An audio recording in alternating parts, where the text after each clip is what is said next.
2016년 2월 28일 주일 오전입니다. 이 시간 우리 각자에게 주시는 하나님 말씀은 마태복음 24장 4절로 8절입니다. 마태복음 24장 4절로 8절 말씀입니다. 이 시간 우리 각자에게 하시는 하나님의 말씀으로 함께 듣겠습니다. 예수께서 대답하여 가라사대 너희가 사람의 미혹을 받지 않도록 주의하라. 많은 사람이 내 이름으로 와서 이르되 나는 그리스도라 하여 많은 사람을 미혹해 하리라. 나리와 날리 소문을 듣겠으나 너희는 삼가 오지마 말라. 이런 일이 있어야 하되 끝은 아직 아니니라.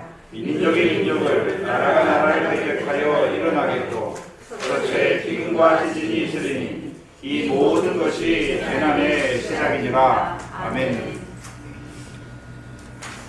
주님이 오심으로 말미암은 그 세상 끝에 징조를 깨닫게 하시는 이 감람산 강화의 말씀, 오늘도 우리를 부르셔서 그 생명의 양식으로 더하여 주십니다.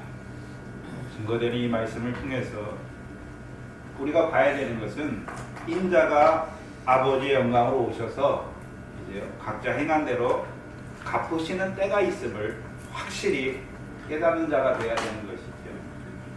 또한 그 인자가 오실 때 가져오실 그 영광을 얻기에 합당한 자로 오늘 한 날을 살아야 되는 것이죠.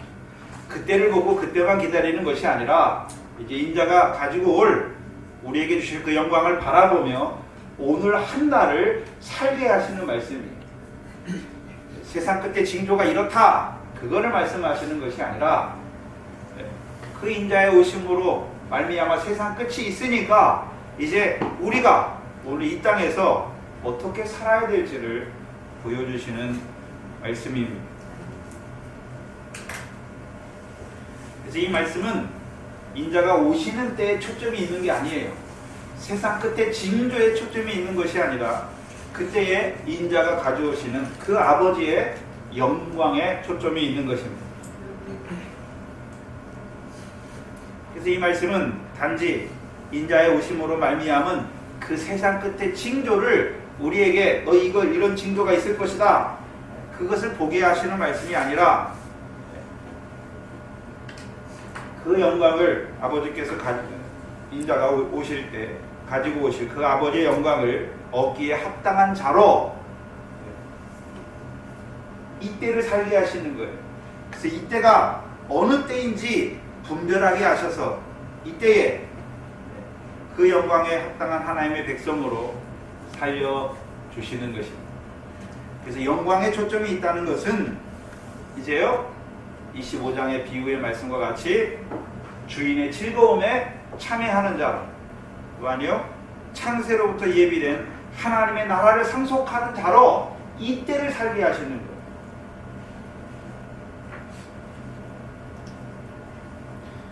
그래서 이 감람산 강화의 말씀 마태복음 16장을 보시면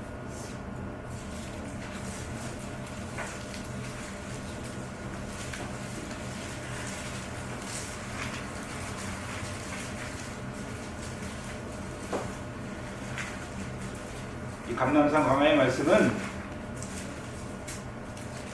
마태복음 16장 21절에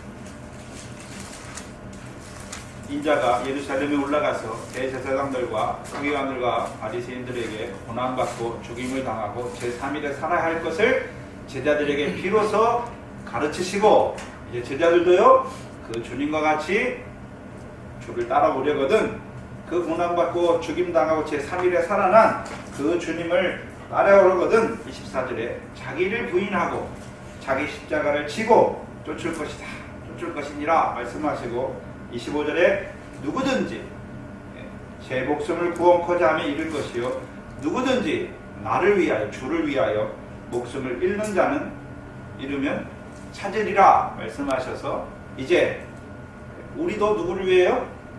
주를 위해서 고난받고 죽임당하고 제3일에 살아나야 하는 것을 가르쳐 주시는 것이. 그리고 27절에 인자가 아버지의 영광으로 올 때 그 천사들과 함께 오리니 각 그때에 각 사람의 행한 대로 갚으시는 것이죠. 그게 인자의 오심이에요. 그리고 17장 1절 이후에 엿새 후에 주님의 모습이 변형되사 그 영광을 보여주시고 제자들에게 5절에 보시면 17장 5절에 말할 때에 호련히 빛난 구름이 저희를 덮으며 구름 속에서 소리가 나서 가로되 이는 내 사랑하는 아들이요 내 기뻐하는 자니 너희는 저의 말을 들으라 말씀하시는 것이죠. 그러면 오늘 감람산 강화의 말씀이 무엇입니까?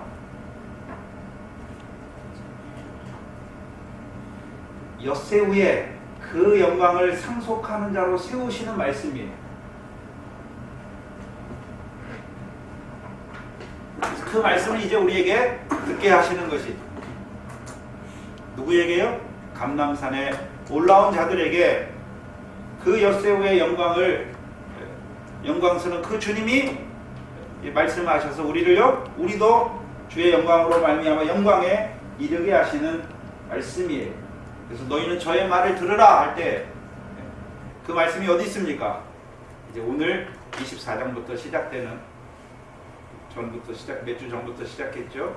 24장부터 시작되는 그 감람산 강화가 이제 그 영광스러운 주께서 우리에게 말씀하시는 것이죠. 우리도 어떤 자로 세우시기 위해서요? 그 영광에 참여하는 자로 세우시기 위해서 주시는 말씀입니다.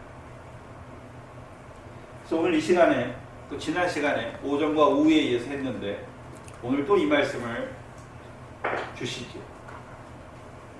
근데 오늘은 이제 지난 시간에는 4절부터 순서대로 봤는데요. 오늘은요 8절을 통해서 거꾸로 뒤집어 볼 겁니다. 그래서 4절부터 7절에 그렇죠?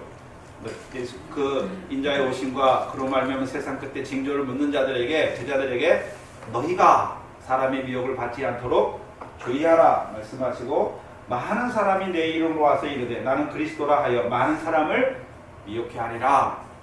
그리고 6절에 난리와 난리 소문을 듣겠으나 전쟁이죠. 너희는 삼가 두려워 말라. 이런 일이 있어야 하되 아직 끝은 아니니라. 민족이 민족을 나라가 나라를 대적하여 일어나겠고 처처에 기근과 진이 있으리니 이 모든 것이 재난이라고 쓰인 단어가 해산의 진통의 시작이다. 재난이 해산의 진통이에요. 그러면 해산의 진통의 시작인 것을 보여주시는 거죠. 환란이 시작된 걸 보여주는 것이 아니라 해산의 진통이 시작된 것을 보여주시죠. 그러면 해산의 진통이 끝나는 때가 언제입니까? 환란이 시작되는 때. 그때가 인자의 오심으로 말미암은 세상 끝입니다. 그래서 마태복음 24장에 이 말씀 속에서 실제로의 환란, 큰 환란은 언제 일어납니까? 29절을 보면 알 수 있죠. 29절에 보시면 그날 환란 후에 말씀하시죠. 그렇죠? 그날 환란 후에. 그리고 21절에 보면 이는 그때에 큰 환란이 있겠습니다. 창세로부터 지금까지 이런 환란이 없었고 후에도 없으리라. 그걸 말씀하시고 29절에 그 환란 후에 그날 환란 후에 즉시 해가 어두워지며 달이 빛을 내지 아니하며 별이 하늘에서 떨어지며 하늘의 권능들이 흔들리리라. 그때에 인자의 징조가 하늘에서 보이겠고 그때에 땅의 모든 족속들이 통곡하며 그들이 인자가 구름을 타고 능력과 큰 영광으로 오는 것을 보리라.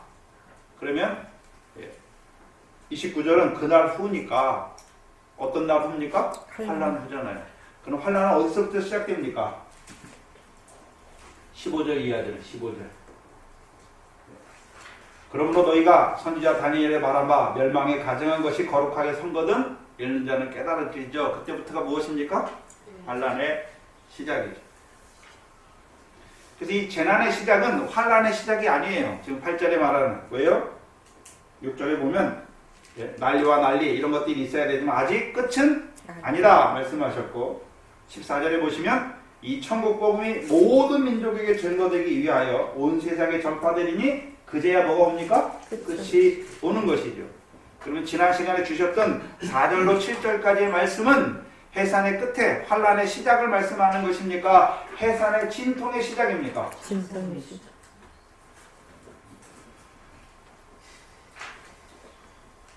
그래서 24장 4절로 8절 말씀은 그 인자가 오시는 그 마지막 그 주의 오심으로 말미암아 세상 끝에 징조를 보여주시는 큰 환란의 시작이 아니라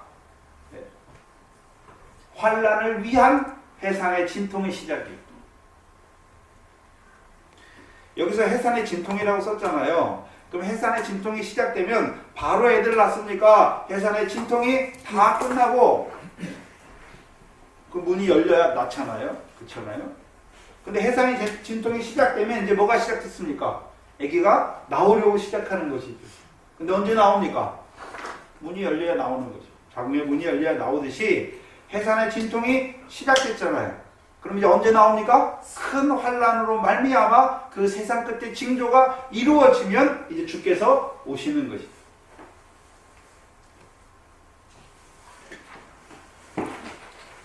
그래서 4절로 7절 말씀은요. 그 환란의 시작이 아니라 환란이 시작될 것을 보여주는 그 재난의 시작인 것을 나타내 주시는 것이죠.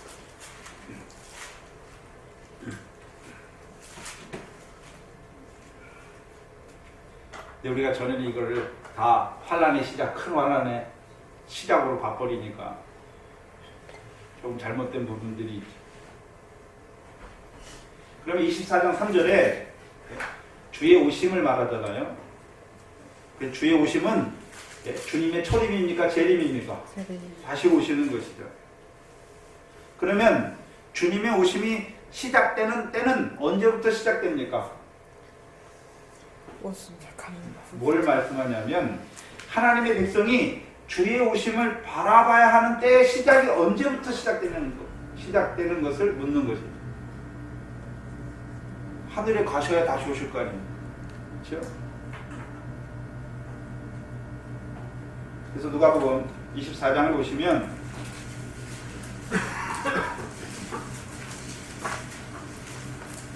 누가복음 24장입니다. 신약 141페이지입니다. 저하고 성경이 한두 장 이렇게 한 페이지 차이가 날 수 있는데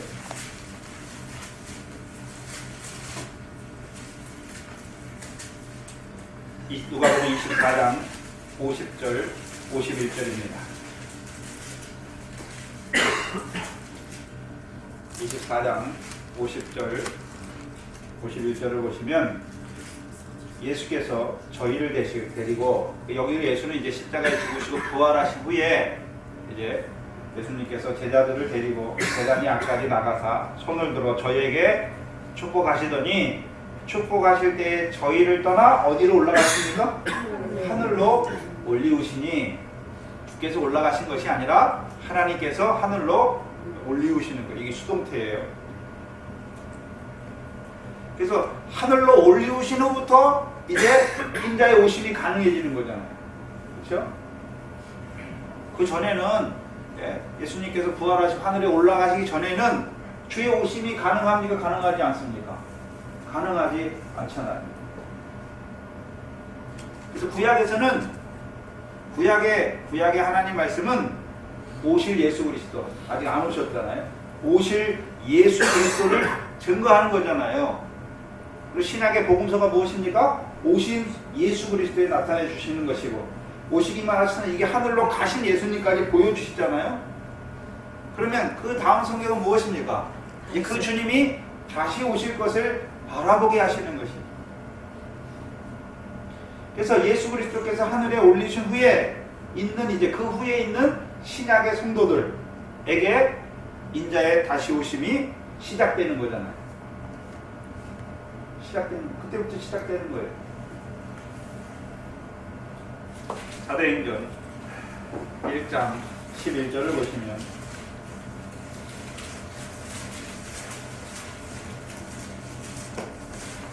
약 187페이지입니다.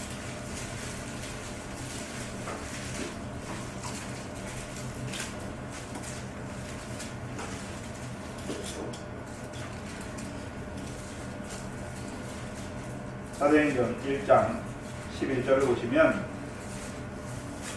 가로되 갈릴리 사람들아 어찌하여 서서 하늘을 쳐다보느냐. 너희 가운데서 하늘로 올리우신 이 예수는 하늘로 가심을 본 그대로 오시리라. 이게 우리가 믿는 신앙이잖아요. 하늘로 올라가신 본 그대로 다시 오시죠. 근데 여기 지금 두 천사가 흰 옷 입은 두 사람이 갈릴리 사람들에게, 제자들에게 말하는 거잖아요. 근데 이 뉘앙스를 잘 봐야 돼요. 갈릴리 사람들아 어찌하여 서서 하늘만 쳐다보느냐, 이렇게 말하는 것은 이제 하늘만 쳐다보지 말고 하늘에 올리우신 그대로 다시 오실 것이니까 뭐 하란 말입니까? 소망.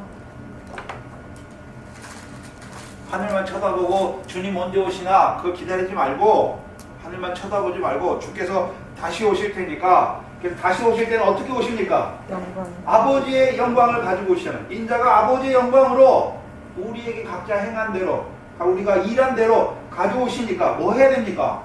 일해야 되는 것이죠. 그럼 우리의 일이 무엇입니까? 먼저 하나님을 보내신 자를 믿는 것이 하나님의 일이고, 하나님의 보내신 자를 믿으면, 곧 예수 그리스도를 믿으면 성령을 선물로 받아서 이제 하나님 나라에 들어가게 되는 것이고, 이제 하나님 나라에 들어간 자들에게 일이 무엇입니까? 하나님 나라를 유업으로 얻게 하는 결실과 열매를 맺는 일이죠. 한마디로 하면 성경은 그것을 뭐라고 말합니까? 영생이다 라고 말하는 것입니다.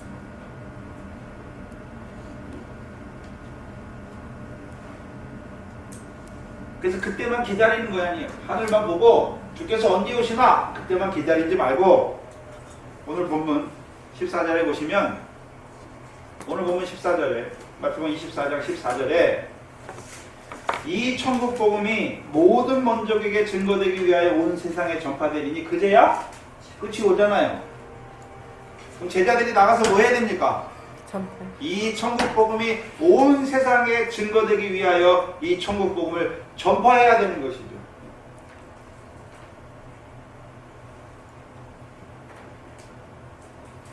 그래서 인자가 언제 오는지 그 시간만 보는 것이 아니라 제자들이 해야 될 일이 무엇입니까?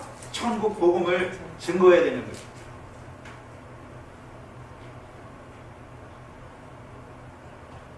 그래서 천국 복음을 증거할 때, 저희들이 나가서 증거할 때 24절 4절 말씀과 같이, 마태복음 24장 4절 말씀과 같이 너희를 미혹하는 자들이 있을 것입니다. 분명히 있을 것을 말씀하시죠. 그래서 너희가 사람의 미혹을 받지 않도록 주의하라 말씀하시죠. 근데 이 마태복음 24장은 너희와 많은 사람을 구별해 놨어요. 너희는 미혹이 뭔지를 알아요. 근데 많은 사람은 미혹이 뭔지도 모르고 그 미혹에 삼키는 자들이죠. 제자들에게 너희는 사람의 미혹을 받지 않도록 주의하라. 그럼 제자들에게 미혹의 역사가 있다는 것이죠. 분명히. 그렇죠? 이제 주께서 다시 가셨잖아요. 그럼 거기 하늘만 보지 말고 이제 뭘 해야 됩니까? 천국 복음을 전파하는 그들에게 뭐가 있습니까? 미혹의 역사가 있는 것을 보여주시죠. 사도행전 4장입니다.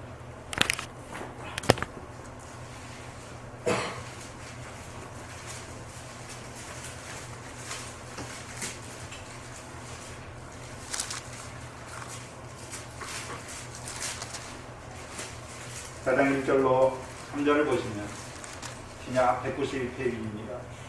사도행전 4장 1절로 4절을 보시면 사도들이 백성에게 말할 때에 제사장들과 성전 맡은 자와 사두개인들이 이르러 백성을 가르침과 예수를 들어 죽은 자 가운데서 부활하는 도 전함을 싫어하여 저희를 잡았다. 저희를 잡았지요? 뭐를 싫어합니까? 예수. 그럼 사도들이 뭘 말했습니까? 예수께서 죽은 자 가운데서 부활하셨다. 그걸 말하는 거예요. 근데 그거를 누가 싫어합니까? 바리새인. 네. 대제사장, 사두개인들, 성전 맡은 자들이 이걸 싫어하잖아요. 그리고 5절 이하에 이제 공회가 열려요. 근데 이제 베드로가 말하죠. 8절에 이에 베드로가 성령이 충만하여 가로되 백성의 관원들과 장로들아, 백성의 관원들과 장로들이 다 모였어요. 그들에게 뭘 말하냐면 11절 이하에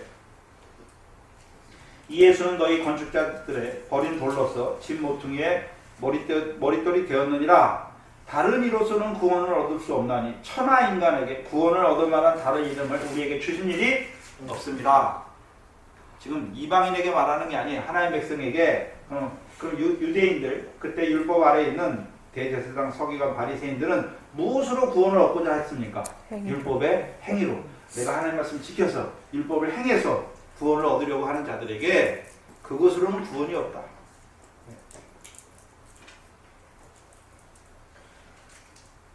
예수께서 너희의 구원이시다 라고 말하는 거죠.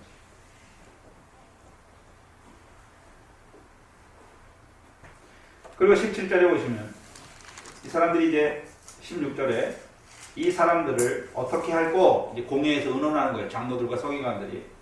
저희로 인하여 유명한 표적이 나타난 것이 예루살렘에 사는 모든 사람에게 알려졌으니 우리도 부인할 수 없는지라. 그건 부인 못하죠.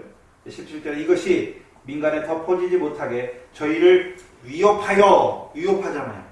이후에는 이 이름으로 아무 사람에게도 말하지 말게 하자 하고 그들을 불러 경계하여 도무지 예수 이름으로 말하지도 말고 가르치지도 말라. 이것이 무엇입니까? 미혹이에요. 미혹의 역사예요. 그러니까 19절에 베드로와 요한이 대답하여 가로되 하나님 앞에서 너희 말을 듣는 것이 하나님의 말씀을 듣는 것보다 옳은가 판단하라. 우리는 보고 들은 것을 말하지 아니할 수 없다. 그러면 분명히 사도들이 뭘 보고 있습니까? 너희는 너희 말이잖아요. 사도들은 무슨 말 하고 있습니까? 하나님의 말씀을 하죠. 하나님의 말씀. 근데 위협하지요? 사도행전 5장도 보시면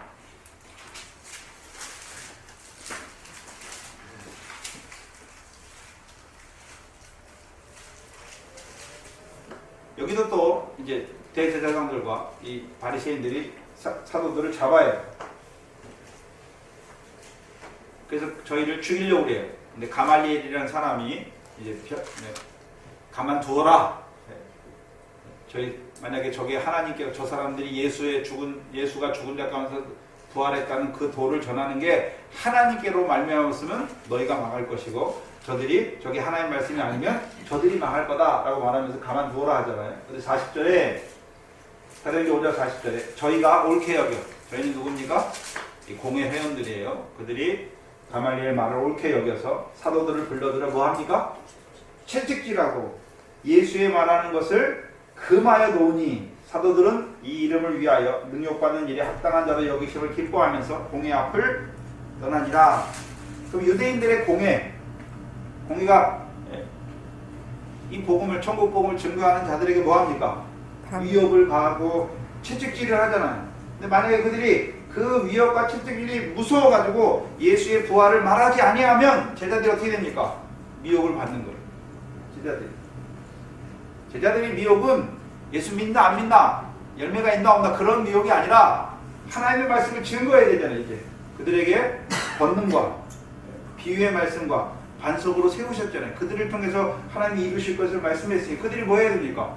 그걸 증거해야 되는데 그걸 하지 않으면 위협과 채찍 때문에 그걸 하지 아니하면 그들이 뭘 받는 것입니까? 미혹을 받는 거예요.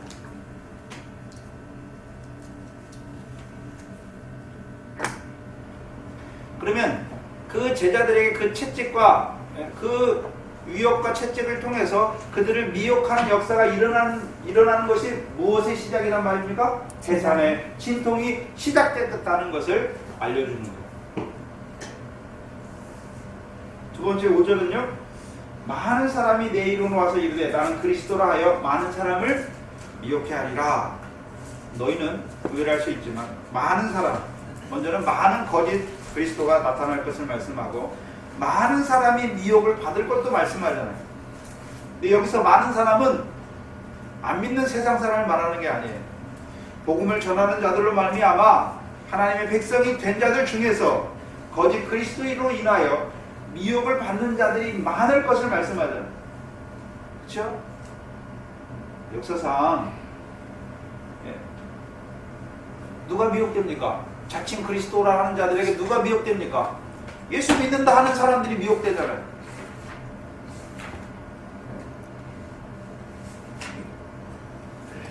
고린도전서 5장을 보시면 15장을 보시면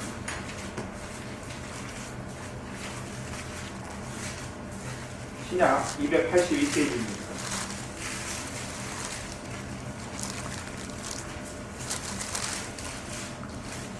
고린도 교회에 무슨 역사가 있습니까? 고린도전서 15장 12절 보시면 사도들은 그리스도께서 다시 살아났다 증거하잖아요. 22절 그리스도께서 죽은 자 가운데서 다시 살아나셨다 전파되었거늘, 전파돼서 너희 고린도 교회가 생긴 거죠. 근데 너희 중에서, 고린도 교회 중에서 어떤 이들은 어찌하여 죽은 자 가운데 부활이 없다 하느냐. 어떤 자들이 일어났습니까? 믿는 자들 중에서도 부활이 없다라고 하는 자들이 생겨난 것을 보여주시죠. 그래서 그 부활이 없는 자들로 말미암아 고린도 없다 하는 자들로 말미암아 고린도 교인들 중에서도 미혹된 것을 보여주시죠. 그럼 베드로후서도 보시면 신약 386페이지입니다. 신약 386페이지를 보시면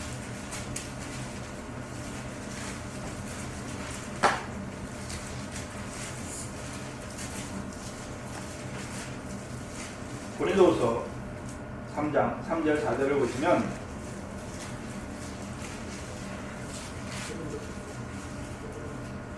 베드로 사도가 베드로의 편지를 말씀을 받는 교인들을 향해서 먼저 이것을 알지니 알라고 말해요. 뭐를 알라고 말씀합니까? 말세에, 여기 말세는 마지막 시대인 성령 시대를 말하는 것이죠. 기롱하는 자들이 와서 자기의 정욕을 쫓아 행하며 기롱하여 가로되, 기롱하는 자들은 뭘 쫓고 있습니까? 정욕을 쫓잖아요. 근데 이 베드로 전서를 받는 자들은 약속으로 말미암아 뭘 쫓고 있습니까? 모든 행실이 거룩한 자잖아요. 신의 성품에 참여하는 자들이잖아요. 근데 기롱하는 자들, 자기 정욕을 쫓아요. 예수 믿으면서 자기 정욕을 쫓는 자들이 뭐라고 합니까? 4절에 가로되 주의 강림하신다는 약속이 어디 있느냐? 조상이 잔으로부터 만물이 처음 창조될 때와 같이 지금도 그냥 있지 않냐? 주께서 강림하시겠냐? 없다라는 것이죠. 그로 말미암아 많은 하나님의 백성들이 미혹될 것을 보여주시죠. 만 오늘날에는 더 교묘해. 대놓고 부활이 없다라고 말하지 않아요. 부활이 있다라고 말해요. 근데요, 부활을 준비하는 삶을 살지 못하게. 부활이 있다라고 말하면서, 영광스러운 부활이 있다라고 말하면서, 영광스러운 부활이 있으면 이 땅에서 우리가 뭐 해야 됩니까? 그 영광에 합당한 생활을 해야 되는데, 그 생활은 없단 말이에요, 하나님께서.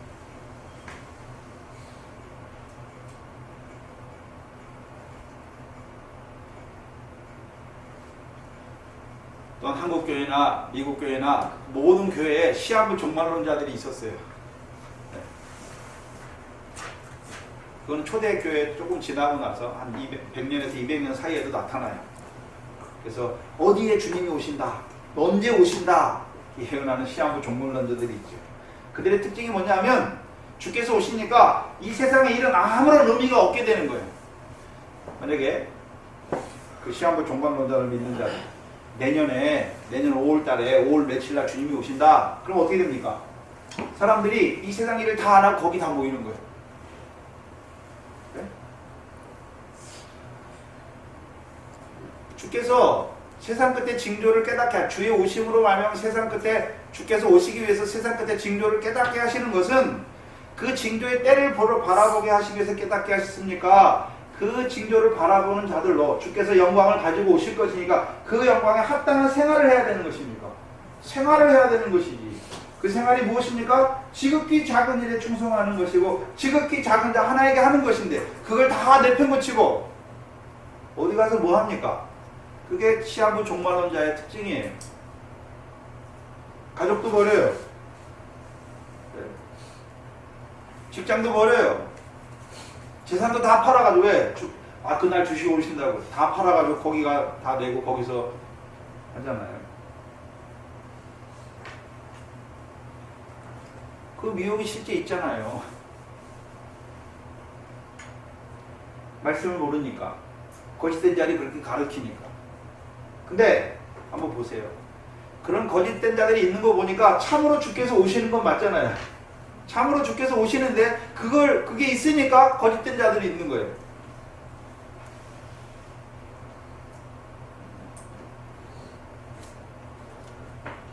그럼 많은 자들이 자칭 그리스도라는 자들로 미혹되는 역사가 있는 것이 무엇입니까?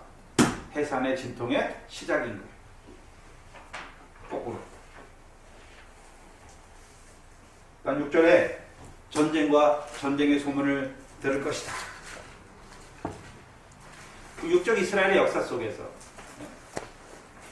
전쟁은 무엇입니까? 우리가 아까 읽은 스가랴서 4장인데 1절에도요. 여호와의 날은 무엇과 함께 시작됩니까? 전쟁과 함께 시작됩니다. 먼저 요엘서를 먼저 보시면 구약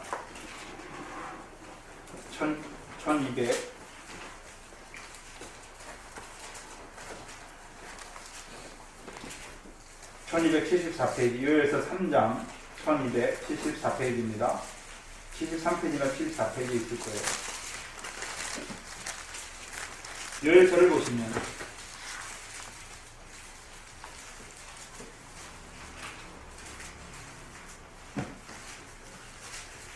요엘서 3장 14절에 보시면 요엘 선지자를 통해서 예언해 놨는데 3장 14절에 사람이 많으며 많지요. 어디에 많습니까? 판결 골짜기에 사람이 많다. 판결 골짜기가 따로 있는 게 아니라 그때에 하나님께서 전쟁으로 뭐 하십니까? 판결을 심판한단 말이죠. 판결 골짜기에 여호와의 날이 가까움이라. 그럼 여호와의 날이 딱 시작되면 이제 뭐가 됩니까? 심판이 이루어지는 거죠. 판결이 이루어진단 말이에요. 무슨 판결입니까?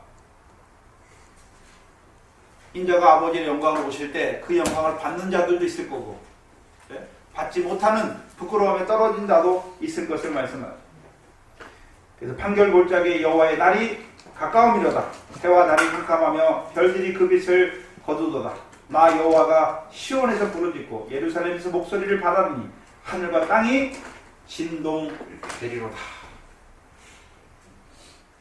지금 요엘서 3장은 어디를 말씀합니까? 히브리서 12장의 마지막에 하늘과 땅을 하나님이 한번 진동시키는 것을 보여주시죠.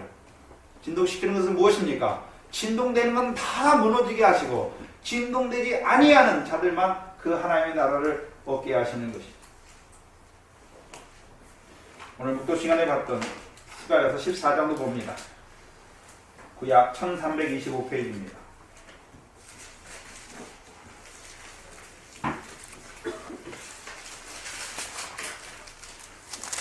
구약 1325페이지를 보시면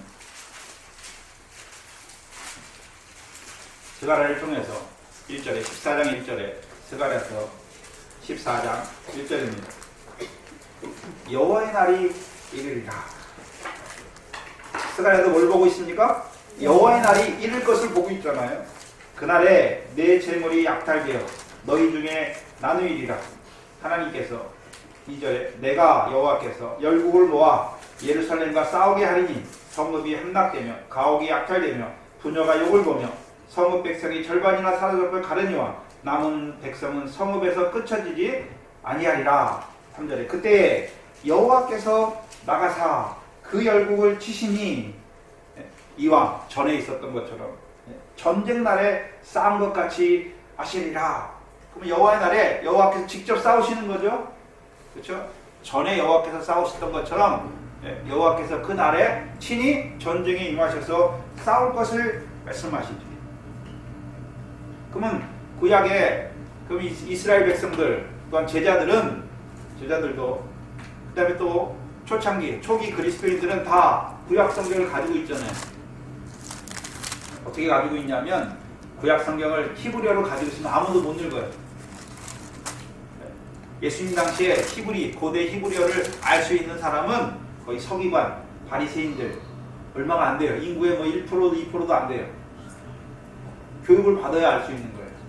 이스라엘 백성이 거의 400명당 해외 바벨론 잡혀가잖아요. 바벨론 잡혀가서 온 자들이 별로 없잖아요. 그리고 바벨론 잡혀가면 언어가 다 바뀌어요. 아람어로 다 바뀌어요. 그리고 예수님 때에는 그 팔레스타인 지역을 누가 다스립니까? 알렉산더 대왕이 죽고 그 후에 장군 4명이 일어나서 그들이 그 알렉산더 대왕의 나라를 나눠가지고 그 4명이 다스리는데 그 4명이 다 어디 사람입니까? 헬라 사람이에요. 말이 어느 말입니까? 헬라 말이에요. 헬라 말.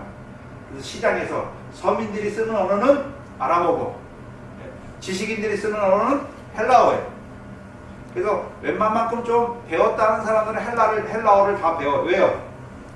헬라가 그 팔레스타인을 지배하고 있으니까. 우리도 여러분 예전에 일제 36년 동안 36년이었잖아요. 근데 한 20년 뒤부터는 사람들이 다 일본말 하잖아요. 웬만한 사람들. 저희 장인 어른도 일제시대에 태어나서 초등학교 다니고 그래가지고 일본말을 잘하세요. 옛날에 어렸을 때 일본말 배운 사람 다 잘하잖아요. 우리는 36년인데 36년에 일본이 일본말을 강요한 게 거의 한 10몇 년밖에 거의 20년도 안 되잖아요. 근데 이스라엘 백성은 뭐 70년 동안 한 300년 동안 그 팔레스타인 그 헬라의 다스림을 받았으니까 언어가 다 어떻게 됩니까? 다 바뀌는 거예요. 근데 헬라어는 어려워요. 그래서 예수님 당시에 대부분의 서민들이 쓰는 언어는 아람어예요. 아람어. 근데 헬라어를 쓰는 사람도 좀 많지요. 근데 그 다음에 어려운 게 뭐냐면 가장 어려운 게 히브리어예요. 히브리어는 제사장, 서기관들, 이게 성경책을 볼 수 있는 사람들만 히브리어를 쓰는 거예요. 그래서 예수님이 성전에 들어가서 이사야를 주니까 예수님이 읽잖아요. 그러니까 사람들이 어떻게 생각합니까? 저 사람이 교육을 안 받았는데 목소리 아들인데 어떻게 히브리어를 읽지? 그렇잖아요. 사도 바울도 유대인의 회당에 가서 복음을 증거하니까 회당에 들어갈 때마다 거기 있는 사람들이 뭐라 그러니까 사도 바울 보고 네가 뭐 할 말이 있냐? 그럼 뭐 무슨 소리예요? 히브리어를 읽을 줄 아냐? 그 소리예요. 히브리어 있으니까 네가 읽고 뭐 할 말이 있느냐? 그럼 네가 뭐냐? 네가 서기관이나 바리새인 되냐? 이렇게 묻는 거예요. 일반인도 히브리어를 모르니까. 지금 이스라엘 백성이 쓰는 거는 현대 히브리어예요.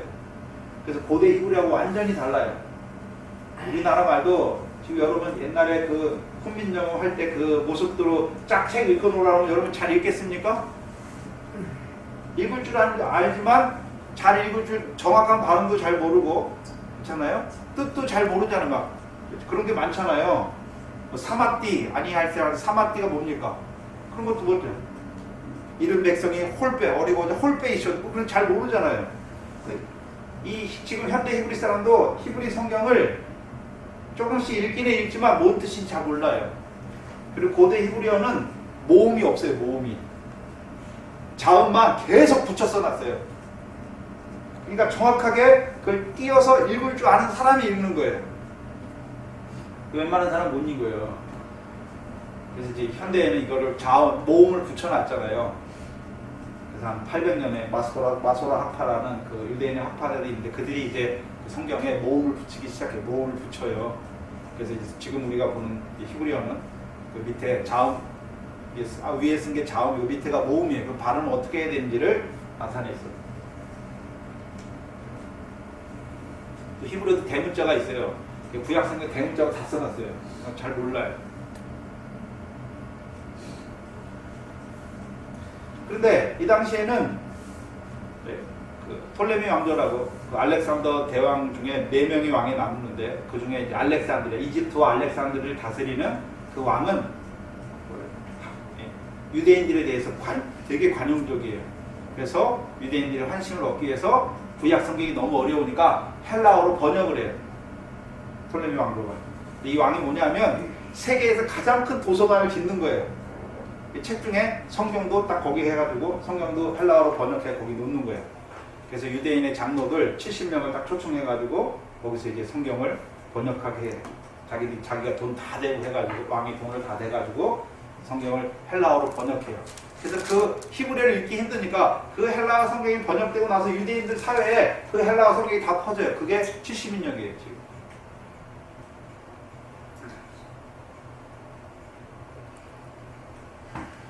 근데 헬라어는 예수님 당시 사람 빼놓고 나머지 이 로마 시대 로마 쪽에 살던 유대인들은 다 헬라어를 다 알아. 왜? 거기는 헬라어가 통용되는 지역이니까 헬라어를 못하면 살질 못해요.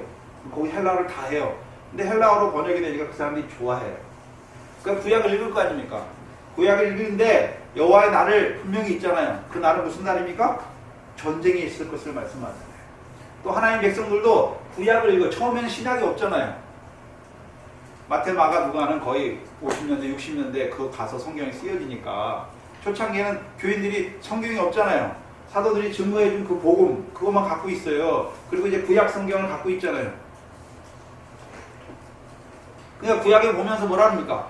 주께서 분명히 오신다 그랬는데 그 날은 전쟁의 날이구나. 그러면요 그 세상 사이에 세상 사람들 중에 나라와 나라 때 전쟁이 일어나잖아요. 또 전쟁의 소문이 들리면 이 사람들이 어떻게 생각합니까? 혹시 여호와의 날이 시작된 거 아닌가? 또요? 그날이 전쟁의 날이니까 이 사람들이 뭐 합니까? 두려워하는 거죠. 두려워한단 말이죠. 세상에 전쟁이 있으면 그게 여호와의 날이 아닌가? 또 그 전쟁으로 인해서 그 심판이 임해지지 않을까? 두려워하는 자들이. 왜 그렇습니까?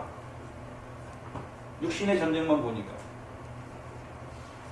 두려워하잖아요. 이스라엘 역사를 보면 하나님께서 이스라엘을 부르실 때 이스라엘 백성을 여호와의 군대라고 하시죠. 여호와의 군대. 이스라엘 백성은 애굽에서부터 군대예요. 그 군대라고 하는 것은 여호와의 군대니까 무슨 싸움이 있어야 되는 거죠. 싸움을 위해서 군대가 필요한 것이잖아요. 그래서 이스라엘이 애굽에서부터 가나안 땅 가고 또 가나안 땅에서도 이스라엘의 전쟁이 계속돼요. 그렇죠? 전쟁이 계속되잖아요. 첫 번째 전쟁이 바로와의 전쟁이죠. 여호수아서. 출애굽기 14장.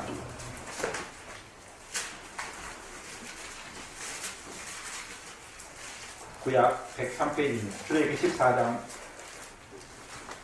12절, 13절, 14절입니다. 구약 출애굽기 14장 12절, 13절, 14절입니다. 구약 103페이지입니다. 출애굽기 14장 12절, 13절, 14절. 자, 앞에를 설명해 주면 하나님 모세를 보내서 이스라엘 백성을 나오게 하시잖아요. 그래서 그 애굽에서 행하는 이적과 기사와 재앙들을 통해서 이스라엘 백성이 하나님 살아계신 걸 알고 이제 하나님을 섬기기 위해서 유월절 먹고 나와요. 그렇죠? 근데 바로가 쫓아오잖아요. 바로가 이스라엘 백성을 하나님이 치시니까 어쩔 수 없이 보내줬는데 이스라엘 백성이 가고 나서 후회하잖아요. 그리고 빨리 쫓아가서 이스라엘 백성을 잡으러 와요. 근데 하나님이 이스라엘 백성을 빨리 도망갈 수 있는 지역으로 인도하는 것이 아니라 홍해를 앞에 둔 믹당, 그죠? 바로 앞에는 홍해예요. 뒤에는 광야예요. 도망갈 수가 없는 그 자리에 딱 인도해요. 근데 애국 군대가 막 쫓아와요.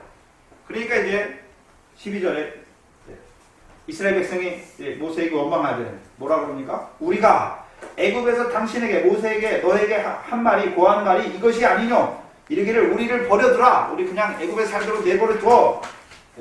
우리가 애굽 사람을 섬길 것이라. 그럼 애굽에서 사는 사람 누구 섬깁니까?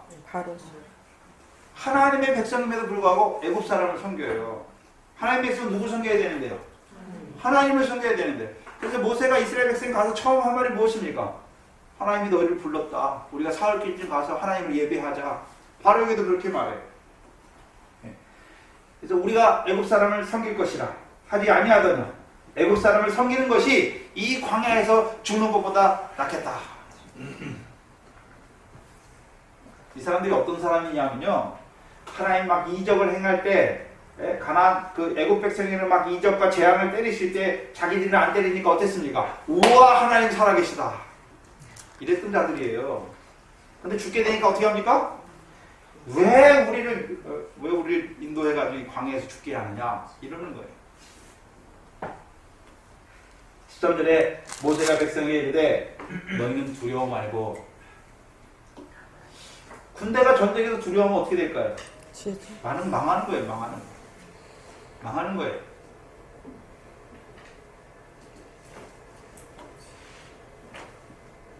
참 우리나라 군대를 보면서 요즘 젊은 사람들이 군대를 가는데 걔들이 전쟁이 일어나면 총 들고 쏠 수나 있을까?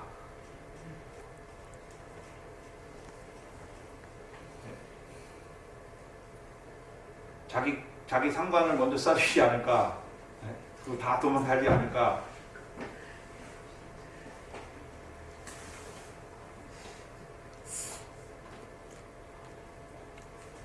물론 그 중에는 또 정신이 올바라서 나라를 위해서 싸우는 젊은이도 있겠지만 군대 가기 싫은데 억지로 가가지고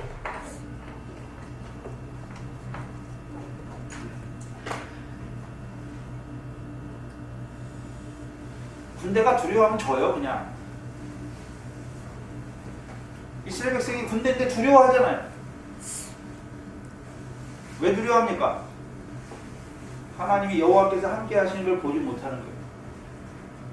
문제는 육적 이스라엘만 그렇습니까? 영적 이스라엘도 군대입니까? 저와 여러분도 군대예요. 환란이 일어날 것가 두렵습니까? 영적 싸움이 두렵습니까? 그럼 가기 전에 패하는 거예요. 근데 모세가 뭐라 합니까? 너희는 두려워 말고 가만히 서서 여호와께서 오늘날 너희를 위하여 행하시는 구원을 보라. 너희가 오늘 본 애굽 사람을 또 다시는 영원히 보지 못하리라. 여호와께서 너희를 위하여 싸우리니 너희는 가만히 있을지어다. 그럼 전쟁은 이스라엘 백성의 전쟁은 자기들이 싸우는 것입니까? 여호와께서 이스라엘 백성을 위해서 싸우시는 것입니까? 여호와께서 이스라엘 백성을 위해서 싸우는 거예요. 그 싸움을 통해서 이루시는 결과가 무엇입니까? 구원. 구원이에요. 구원. 어디서 구원입니까? 애굽에서 구원이죠. 그래서 그들이 홍해를 건너잖아요. 홍해를 건넌 걸 구원이라고 그래요.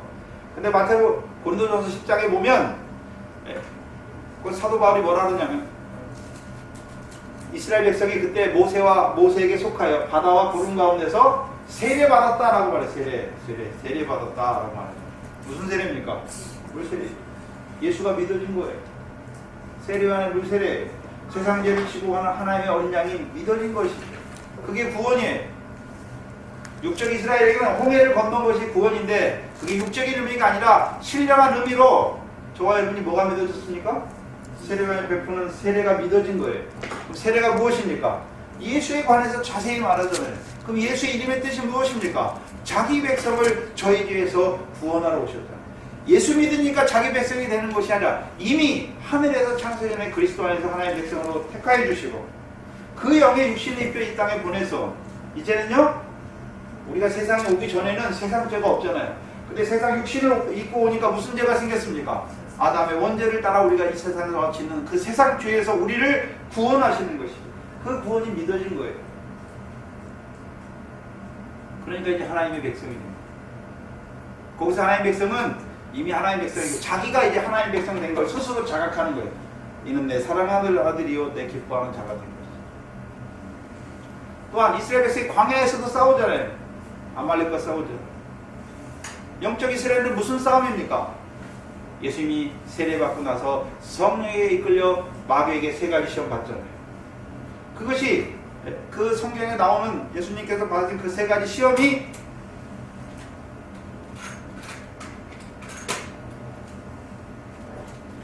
그 말씀이 다 신명기에 나오는 말씀이에요. 그러면 하나님께서 이스라엘 백성을 육적 이스라엘 백성 40년 동안 광야에 연단하신 목적이 무엇입니까? 하나님 백성은 육신 떡으로만 사는 것이 아니라 하나님의 입에서 나오는 말씀으로 사는 줄 알게 하시려고.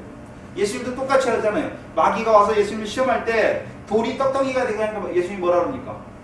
사람이 떡으로만 사는 것이 아니라 여호와 입에서 나오는 말씀으로 사는 줄 안다. 광야 연단 왜 주시는 것입니까? 그게 우리의 싸움이에요. 하나님 백성이 이제 육신의 목숨을 위해 무엇을 먹을까 마실까 그걸 위해 사는 자가 아니라 이제요 여호와 입에서 나오는 말씀으로 사는 거예요.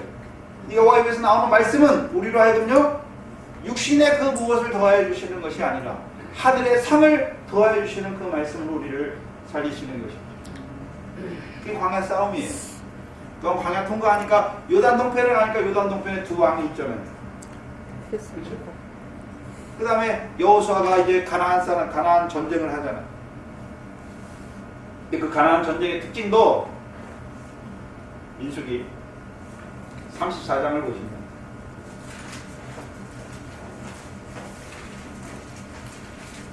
(34장 1절 2절) 보시면 여호수아가 이미 가나안 땅 가기 전에도 구약 254페이지입니다. 민수기 34장.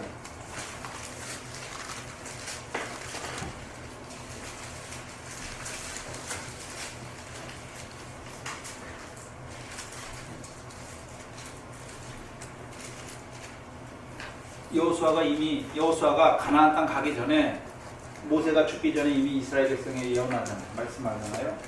여호와께서 모세에게 일러 가라사대 너는 이스라엘 자손에게 명하여 그들에게 이르라 너희가 가나안 땅에 들어가는 때에 그 땅은 너희의 뭐가 되겠다 하신 말 하십니까? 기업이 되리라.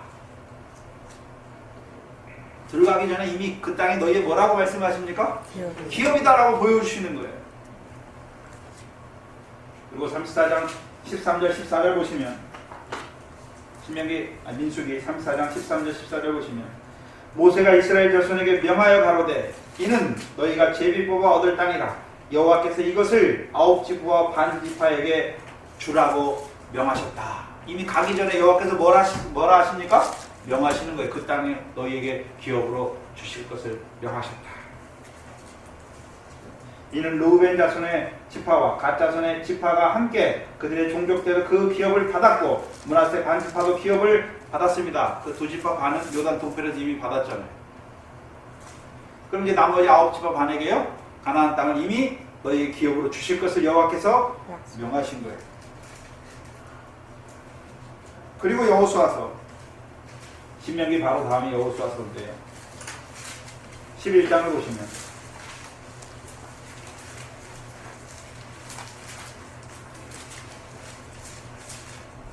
구약 338페이지입니다.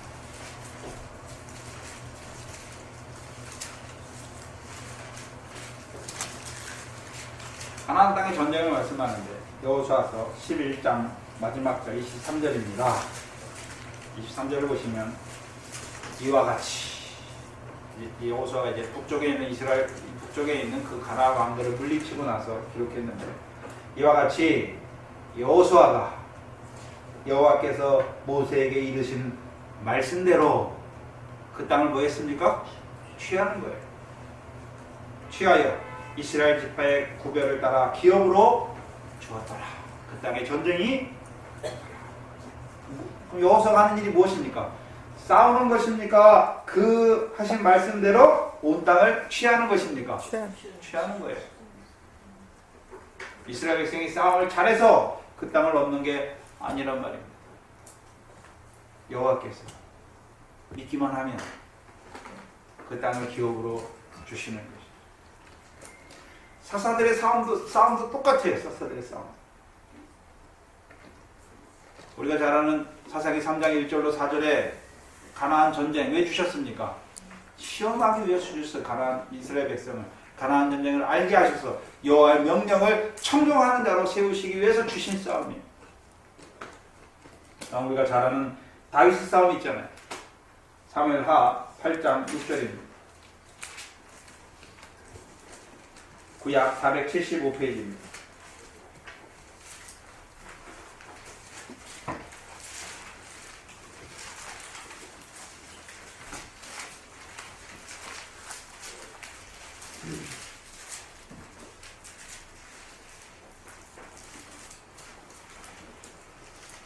(6절에) 보면 다메섹 아람의 수비대를 두매 아람 사람이 다윗의 종이 되어 종을 바칩니다. 다윗이 어디를 가든지 누가 이기게 하십니까? 여호와께서. 다윗이 싸움 잘해서 이기는 게 아니에요. 여호와께서 이기시. 그래서 애굽에서부터 쭉 나오는 이스라엘 대적 있잖아요. 이스라엘 대적. 대적과의 싸움. 어떻게 싸웁니까? 그게 전쟁이에요. 어떻게 싸웁니까? 여호와께서 이스라엘 위해 싸우시는. 이스라엘 백성은요, 다윗처럼 믿고 가면 돼요. 그럼 여호와께서 뭐 하십니까? 싸워서. 이기게 하십니다. 이기게 하시는 거예요. 문제는 그럼 저와 여러분의 싸움, 전쟁은 무엇입니까? 우리의 대적은 누굽니까? 마귀잖아요. 너희 대적 마귀가 우는 사자와 같이 삼킬 자를 두루 찾아다닌다. 야고보서 4장에서는요, 마귀를 대적하라. 우리가 누구와 싸웁니까? 영적인 이스라엘도 우리도 여호와의 군대인데 우리의 대적은 누굽니까? 마귀잖아요. 그 마귀가 어떻게 됩니까? 마귀를 대적해야 돼요. 그러면 그 마귀와 사단이 하는 일이 무엇입니까? 우리를 미혹해. 하나님 백성을 바다 가운데 죽은 자, 계시록 20장 13절이죠. 사망 가운데 죽은 자, 음부의 권세 아래 죽은 자로 만드는 거죠. 하나님 백성을 바다와 사망과 음부의 권세로 죽이게 하는 거예요. 죽이는 자들이. 그래서 고린도전서 5장 5절에 이런 자, 사도 바울이 고린도 교회 한 사람인데 가는 중에 있어요. 책망인데도 안 돌이켜요. 오히려 사도 바울을 대적해요. 그래서 이런 자를 사단에게 내어주었다 말씀하죠. 그럼 사단에게 내어주면 사단이 뭐 합니까? 육신은 멸하고 영은 주 예수의 날에 구원을 얻게 하십니다. 그러면 이제 세뱀의 역사는, 옛뱀은 에덴 동산에서 하는 역사는, 옛뱀은 영을 죽였고, 그래서 멜기세덱으로 말미암아 영의 구원을 이루었고, 이제요 세뱀이 하는 일은 무엇입니까? 영은 못 죽여요. 영의 구원은 육신을 멸하는 자들이죠. 무엇으로 해요? 바다의 권세로, 사망의 권세로, 음부의 권세로. 왜 바다의 권세입니까? 하나님이 천지를 지었잖아요. 그럼 우리가 하나님 나라를 유업으로 얻으려면 결실과 열매를 맺어야 되는데, 그 결실과 열매는 어디서 올라옵니까? 가나안 땅의 소산, 밀과 보리와 포도와 무화과는 다 어디서 올라옵니까? 땅에서 올라오죠. 땅에서. 그렇잖아요? 근데 바다 밑에 땅이 있으면 어떻게 됩니까? 창세기 1장 2절처럼 바다 밑에 땅이 있으면 땅에 씨가 있지만 씨가 냅니까? 못 냅니까? 못 내는 것이. 바다 가운데 죽은 자로 만드는 거예요. 또한 가나안 땅에 있지만 결실이 없어요. 사망 가운데 죽은 자. 다윗이 왕이 됐음에도 불구하고, 다윗을 통해서 의와 공도를 이루어 줌에도 불구하고 사랑의 열매가 없으면 음부 가운데 죽은 자가 되는 거죠. 그럼 저와 여러분의 싸움 무슨 싸움입니까? 애굽에서 나온 자들은 무슨 싸움입니까? 바다의 권세에 죽느냐, 아니면 복음 사람 낳는 업으로 말미암아 그 바다에서 건진받느냐 하는 것입니다. 그럼 가나안 땅에 들어간 자들은 무슨 싸움입니까? 미래 결실이 있느냐, 보리의 결실이 있느냐 하는 싸움이죠. 미래 결실은 마태복음 13장에 미래 비유가 무엇입니까? 하나님의 말씀이 뿌려졌어요. 우리 마음밭에. 그래서 결실은 다 우리 마음밭에서 되는 거예요. 하나님의 씨를 뿌려줬죠. 길가밭은 악한 자가 와서 먹어버려요. 돌밭은요, 뿌리가 즉시 기쁨으로 받았지만 뿌리가 약하니까 환란이 오니까 넘어졌고, 가시떨기밭은요 자랐지만 세상 염려와 재리의 유혹이 막아서 결실하지 못하게 했잖아요. 그럼 미래 결실의 내용이 무엇입니까? 이제 세상 염려와 재리의 유혹이 떨어지는 거예요. 우리가 어떻게 세상으로 사는데 어떻게 세상 염려 안 합니까? 세상 염려를 한마디로 하면 재물이에요. 재물. 왜요? 육신의 목숨을 위해서 무엇을 먹을까 마실까 입을까, 그게 세상 염려 전부거든요. 육신의 목숨을 위해서 무엇을 먹을까. 근데요, 요즘에는 육신의 목숨을 위해서 남보다 더 좋은 거, 입을 거, 입는 거, 더 좋은 거 마시는 거예요. 더 좋은 집에서 살고, 더 좋은 자동차를 굴리고, 더 좋은 거, 그거예요. 근데 그거 다 세상 염려라는 것이죠. 주께서. 왜 그렇습니까? 하나님 우리를 이 밖과 같은 세상에 씨로 심으셨는데, 그 세상과 얻기 위해서 심으신 게 아니란 말입니다. 세상 것은 다 썩어져요. 우리가 하나님 백성이 육신대로 살면, 육신으로 심으면 육신과 함께 다 썩어져요. 사단이 하는 일이 무엇입니까? 하나님의 백성들이 영이 있는데, 영이 있으니까 하늘의 걸 받잖아요. 그 하늘의 상과 영광을 얻어야 되는데 하나님 백성들을 그 영을 죽여서 육체만 위해서 사는 자로, 육체를 위해서 심어서 육체로부터 썩어져서 아무것도 그 상과 영광을 얻지 못하는 자로 만드는 자들이죠. 그것과의 싸움이에요. 믿음이 어린 자는 이제 바다에서 나와야 되는 것이죠. 믿음이 좀 잘한 자는 이제 가나안 땅에서 미래 결실, 도리의 결실, 그 싸움이고, 더 잘한 자는요 열매지, 열매. 하나님 나라를 유업으로 얻게 하는 영생에 이르는 열매. 그 열매가 없으면 음부의 권세 아래 있단 말이에요. 오늘도 육신이. 그 싸움이에요. 그 싸움. 그럼 제자들은 오늘도 우리에게 있는 싸움 무슨 싸움입니까? 육적인 전쟁만 보지 말고 하나님께서 우리를 군대로 세우셔서 싸우시는 그 싸움. 그럼 제자들은 자기들을 위해서 싸우는 것이 아니라 오늘도 바다 가운데 있는 그 죽은, 바다 가운데 죽은 하나님의 백성들을 살리시기 위해서 예수님께서 제자들을 사람 마음 업으로 세우셨잖아요. 하나님 나라에 들어왔지만 결실이 없는 그들을 위해서 제자들을 추수할 일꾼, 비유의 말씀을 통해서 추수할 일꾼으로 세우셨고, 또한 이제 마태복음 16장을 통해서 그들을 반석, 음부의 권세가 해하지 못하는 그 반석에 내 교회를 세우겠다 말씀하셨잖아요. 그럼 제자들의 전쟁은 무슨 전쟁입니까? 마귀와의 전쟁이잖아요. 마귀는 하나님의 백성을 바다와 사망과 음부 가운데 죽이려 하는 것이고, 제자들은요 바다 가운데 살리고 사망 가운데 살리고 음부 가운데 살리는 하나님의 백성, 교회로 세우는 것이 제자들의 전쟁이에요. 근데 문제는 제자들이 그들과 싸워서 싸움을 잘해서 그들을 대적을 이기는 것이 아니라요. 누가요? 여호와께서 이기게 하십니다. 나가면 이기게 하세요. 시편 24편에 영광의 왕이 누시니 강하고 능한 여호와시요, 전쟁에 능한 여호와시죠. 그래서 우리가 육적 이스라엘 통해서 육적 이스라엘 위해서 누가 싸우십니까? 여호와께서. 그럼 오늘도 우리를 위해서 누가 싸우십니까? 여호와께서. 문제는 성령 하나님이 우리를 이끌어 마귀에게 시험을 받게 해요. 뭐가 있으면 이깁니까? 믿음. 말씀이 있으면 이겨요. 믿음이 있으면 이긴단 말이죠. 이기게 하시는 싸움이에요, 하나님께서. 근데요, 그 홍해 앞에 있는 이스라엘 백성은 두려워하고 원망하는 자들은 지는 것입니다. 그건 마지막으로 저와 여러분에게 그 전쟁을 두려워하지 말라고 말씀하신 이유가 무엇입니까?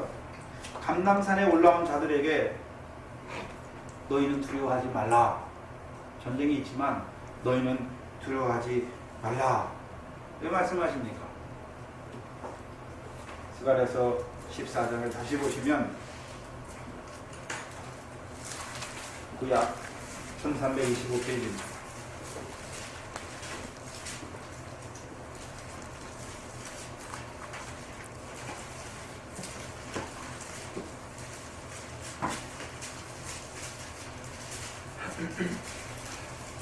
(1절로 3절에) 여호와의 날은 전쟁의 날입니다.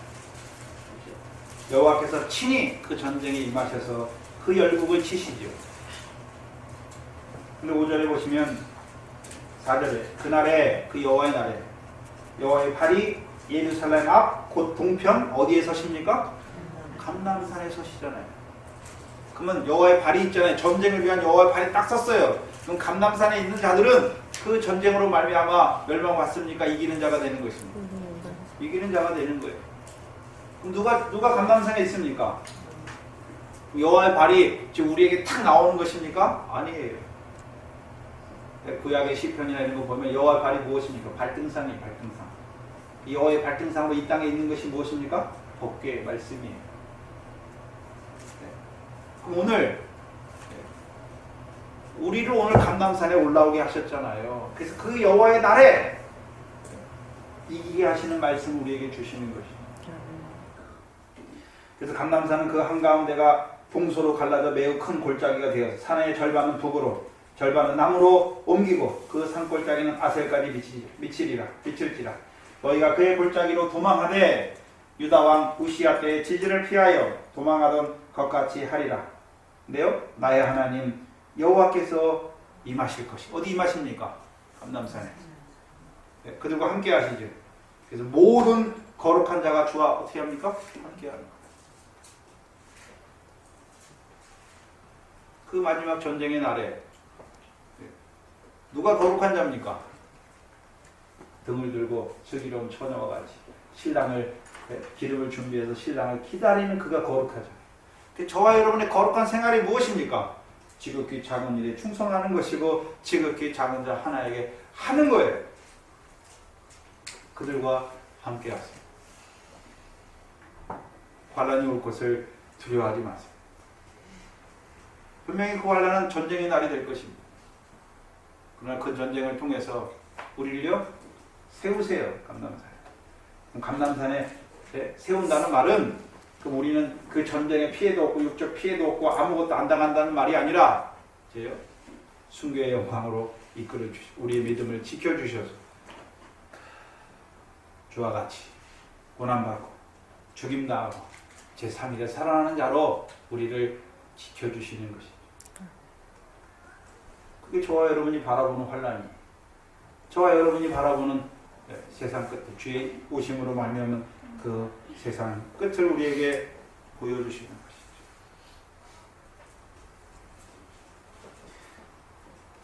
시작된 이 마태복음 24장의 말씀을 통해서 우리를요 거룩한 자로 주와 함께하는 거룩한 자로 어떤 거룩한 자입니까? 첫째 부활에 참여하는 자는 복이 있고 거룩하다. 그 거룩한 자로 우리를 세우실 것입니다. 기도하겠습니다. 하나님 감사합니다. 무엇이 간데 이처럼 사랑하여 주셨소. 그 아브라함의 언약을 이을 그리스도에게 속한 자여 유업을 얻을 자로 우리를 세워주셔서 오늘도 그 상과 영광에 합당한 그 결실과 열매를 맺는 그 믿음의 선한 싸움을 싸우게 하시려고 우리를 하나님의 말씀 앞에 나오게 하시고 오늘도 그 성령의 검을 우리에게 더하여 주시니 감사합니다.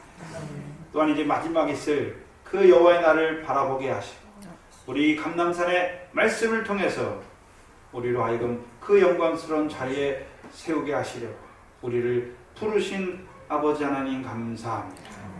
주의 오심을 바라보게 하심으로 우리가 이때를 분별하게 하시고 이때에 우리가 어떻게 살아야 될지 말씀하신 것 같이 슬기로운 처녀와 같이 등과 기름을 예비하면서 지극히 작은 자와 지극히 작은 일에 충성하는 우리의 삶이 될 수 있도록 아버지 하나님 은혜와 진리로 충만케 하여 주시옵소서. 택하신 곳에 주의 교회를 세워주시고 하나님 백성을 불러주셔서 오늘도 성령 안에서 삼위 하나님을 찬송하게 하시니 감사합니다. 그 하나님의 역사 안에서만 살아가는 저희들 되게 하여 주시옵소서. 또 하나님 앞에 나올 때 하나님께서 우리에게 주신 것들 가운데 구별해 드린 11조 감사 주의를 주께서 주신 것을 먼저 깨닫게 하셔서 은혜로 받게 하시고 이제 구별된 표로 드리게 하시니 이 모든 것이 주께서 말씀하신 대로 하늘에 쌓아지는 물질들 되게 하시고 우리에게 주신 모든 것들이 믿음 안에서 하늘의 보화로 쌓는 귀한 한날 한날의 삶이 될 수 있도록 인도하여 주시옵소서. 아버지 원하옵기는 하나님께서 우리를 통하여 보내신 하나님의 자녀들이 있습니다. 아버지는 그들을 불쌍히 여겨주시고 그들에게도 이 은혜를 내려주셔서 우리에게 주신 말씀이 그들에게도 깨닫게 하여 주셔서 그들도 이 말씀을 인하여 주의 날을 사모하는 자들 될 수 있도록 은혜 베풀어 주시옵소서. 또 부족한 종을 하나님께서 중국에 보내셔서 이 생명 살리는 일에 쓰시니 감사합니다. 또한 이 교회가 그 일에 협력하게 하시고 기도하게 하신 것 감사합니다. 이 교회를 통하여 중국에도 이 생명으로 생육하고 번성하는 그 놀라운 주의 은혜가 일어날 수 있도록 더하여 주시옵소서. 우리의 모든 한날 한날 또한 육신의 우리의 모든 삶이 그 인자의 오심으로 말미암은 세상 끝을 바라보는 그 믿음 안에서 오늘 한날을 살아가는 주의 귀한 백성들 되게 하여 주시옵소서. 예수님의 이름으로 기도하옵나이다. 아멘. 찬송가